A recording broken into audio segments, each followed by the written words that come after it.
Got a question? Okay. What are your pet peeves?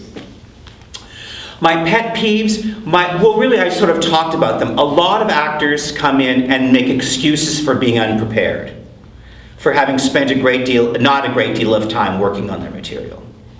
Another pet peeve is, I'm sorry, because usually what happens so often is I'm looking for an actor who's totally immerses themselves in a scene to the point that they forget where they are, because they're in the being of the scene. They're being the character.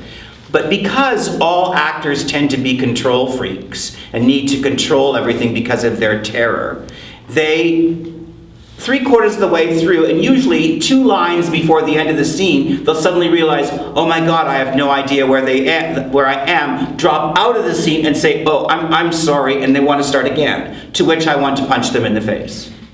Because we've all just sat there being mesmerized by the scene because someone is truly invested in it, and then they drop out and want to start all over again, as opposed to just finishing the scene. If you can imagine if you're a director on the other side of that table and go, okay, I've got the cameras rolling. It costs monstrous amount of money to get cameras rolling, to get crew all happening and everything, and then 2 lines before the end of the scene you go, I'm sorry.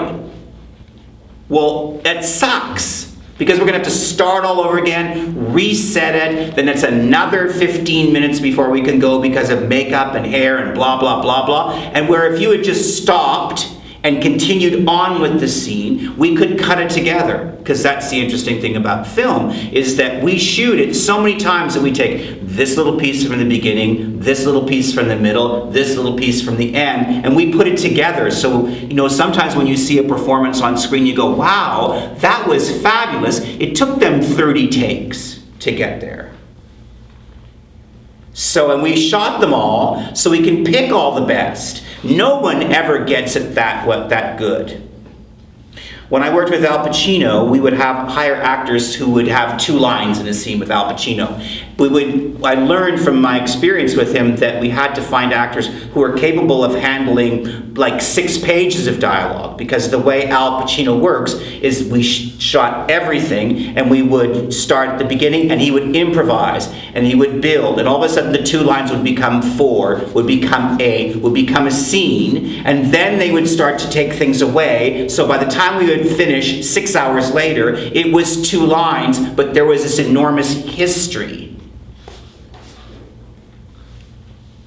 And that's how he developed the scene. But we would pick stuff from the first take that he did, and the 8th take he did, and the 30th take he did, in order to find the right material.